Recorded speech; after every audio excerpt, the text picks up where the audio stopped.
ಹೇಳ್ತಾರೆ ಮೋದಿ ಮುಂದೆ ಮಾತಾಡೋ ಧೈರ್ಯ ಇಲ್ಲ ಇವರಿಗೆ. ನಾವು ಪ್ರತಿಭಟನೆ ಮಾಡ್ತಾ ಇದೀವಿ ಅಂತ ಅವರು ಬೆಂಗಳೂರಲ್ಲಿ ಪ್ರತಿಭಟನೆ ಮಾಡ್ತಾ ಇದ್ದಾರೆ ಅಂತ ಹೇಳ್ತಾ ಇದ್ದಾರೆ. 14 ಬಾರಿ ಬಡ್ಜೆಟ್ ಬಂದಿರೋರು ನಿಮ್ಗೆ ಮಾತಾಡಕ್ಕೆ ದಮ್ಮಿಲ್ಲ ಅಂದ್ರೆ ನಿಮ್ಗೆ ದಮ್ ಬೇಕಲ್ಲ ರೀ.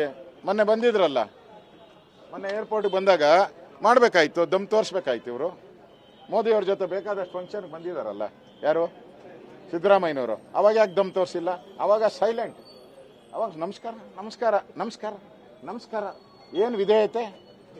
ಈಗ ಆಹಾ ವೈಬಂಟ್ ಏನು ಹೂ ಅಂತವ್ರೆ. ಈ ಆ ಹೂವನ್ನ ಮೋದಿ ಅವ್ರು ಬಂದಾಗ ಯಾಕೆ ಮಾಡಲಿಲ್ಲ ನೀವು? ನಮಗೆ ಹೇಳ್ತೀರಲ್ಲ, ನೀವ್ಯಾಕ್ರಿ ಮಾಡಿಲ್ಲ? ನೀವು ವಿರೋಧ ಪಕ್ಷ ತಾನೆ, ನೀವ್ಯಾಕೆ ಮಾಡಲಿಲ್ಲ? ನಿಮಗೆ ಕೇಂದ್ರ ಸರ್ಕಾರ ಏನು ಅನುದಾನ, ನಿರ್ಮಲಾ ಸೀತಾರಾಮನ್ ಸ್ಪಷ್ಟವಾಗಿ ಹೇಳಿದ್ದಾರೆ, ರಾಜ್ಯಕ್ಕೆ ಏನು ಅನುದಾನ ಬಿಡಬೇಕೋ ಎಲ್ಲ ಅನುದಾನವನ್ನು ಬಿಡುಗಡೆ ಮಾಡಿದ್ದೀನಿ ಅಂತ. ಅದಕ್ಕೆ ತಯಾರಿಲ್ಲ. ಅವ್ರಿಗೆ ಮನಮೋಹನ್ ಸಿಂಗ್ ಹೆಸರು ಹೇಳಿದ್ರೆ ಹಳೇದು ಬಿಡ್ರಿ ಅಂತಾರೆ. ಏನು ಮೋದಿ ಹೊಸದಾ?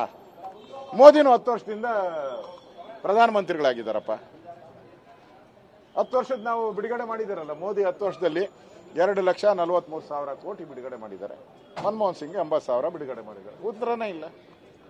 ಉತ್ತರನೇ ಇಲ್ಲ ಇದಕ್ಕೆ. ಅವರು ಇನ್ನೂ ಉತ್ತರ ಕೇಳಕ್ ಹೋಗಿ ಅವಾಗ ಬೆಲೆ ಏರಿಕೆ ಅದು ಇದು ಅಂತ ಹೇಳಿ. ನೀವ್ ಹೇಳ್ರಿ, ರೈಲ್ವೆಗೆ ಎಷ್ಟು ಕೊಟ್ಟಿದ್ದಾರೆ?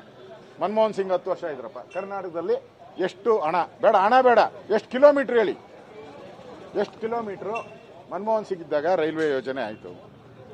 ನ್ಯಾಷನಲ್ ಹೈವೇಸ್ ಗಡ್ಕರಿ ಅವ್ರು ಬಂದಾಗ ಎಷ್ಟು ಕಿಲೋಮೀಟರ್ ಆಗಿದೆ? ಕಾಂಗ್ರೆಸ್ ಅವರಿದ್ದಾಗ ಎಷ್ಟು ಕಿಲೋಮೀಟರ್? ಇಷ್ಟ ಹೇಳಿ. ಹಣ ಹೋದ್ರೆ ಅವರು ಅದಾರತ ಸರಿ ಇಲ್ಲ ಅಂತಾರೆ.